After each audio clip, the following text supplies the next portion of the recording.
Hello, welcome back to my YouTube channel. ഇന്ന് നമ്മൾ business finance ആണ് ഡിസ്കസ് ചെയ്യുന്നത്. ബിസിനസ് ഫിനാൻസ് എന്ന് വെച്ചാൽ എന്താണ്? It determines how a company raise the funds conducting business as well as how it will reinvest its profit or distribute them to share holders.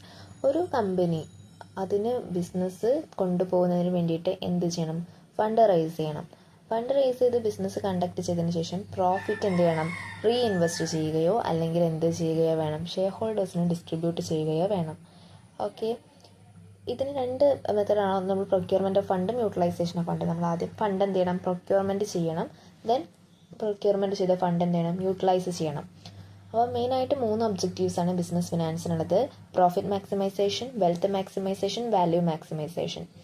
First one, according to this view, the aim of financial management is to earn the maximum rate of profit on capital employed to safeguard economic interest of the person who have contribute funds with which the company is carry out its operation. അത് ഒരു കമ്പനിക്ക് അതിൻ്റെ ഓപ്പറേഷന് വേണ്ടിയിട്ട് fund contribute ചെയ്ത persons ഉണ്ടായിരിക്കും.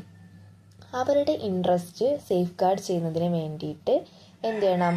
ഈ ഒരു company maximum profit earn ചെയ്യാൻ വേണ്ടി നോക്കണം.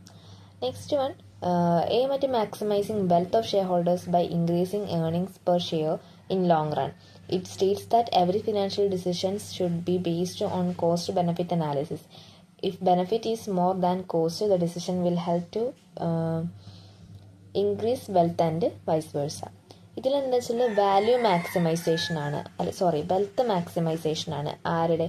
ഷെയർ ഹോൾഡേഴ്സിൻ്റെ വെൽത്ത് മാക്സിമൈസ് ചെയ്യും. എങ്ങനെ? Increasing earning per share. അതായത് ലോങ് റണ്ണിലേക്ക് ഏർണിംഗ് പെർ ഷെയർ ഇൻക്രീസ് ചെയ്തുകൊണ്ട് എന്ത് ചെയ്യണം? വെൽത്ത് മാക്സിമൈസ് ചെയ്യണം. ഇതെന്ന് വെച്ചാൽ കോസ്റ്റ് ബെനഫിറ്റ് അനാലിസിസിൻ്റെ ബേസിലാണ്. അതായത് നമുക്ക് ബെനഫിറ്റാണ് കൂടുതൽ കോസ്റ്റിനേക്കാൾ എങ്കിൽ അവിടെ എന്ത് ചെയ്യാൻ പറ്റും?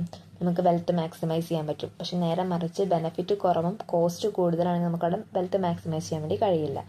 പിന്നെ ലാസ്റ്റ് വൺ, ബ്രോഡർ കോൺസെപ്റ്റാണ്. വെൽത്ത് മാക്സിമൈസേഷനേക്കാളും കുറച്ചുകൂടി ബ്രോഡറായിട്ട് കോൺസെപ്റ്റാണ് value maximization. It seeks to maximize not only the value of equity shares but also the value of all financial asset. മറ്റോടത്തിൽ നമ്മൾ പറഞ്ഞു അത് ഷെയർ ഹോൾഡേഴ്സിൻ്റെ അവരുടെ വാല്യൂസ് മാത്രമാണ് അവിടെ കീപ്പ് ചെയ്യുന്നത്. എന്നാൽ ഈ വാല്യൂ മാക്സിമൈസ് എന്ന് പറയുമ്പോൾ അവിടെ ഷെയർ ഹോൾഡേഴ്സിൻ്റെ ഇക്വിറ്റി ഷെയർസിൻ്റെ വാല്യൂ മാത്രമല്ല, എല്ലാ ഫിനാൻഷ്യൽ അസറ്റിൻ്റെയും വാല്യൂ എന്ത് ചെയ്യുന്നുണ്ട്? മാക്സിമൈസ് ചെയ്യുന്നുണ്ട്.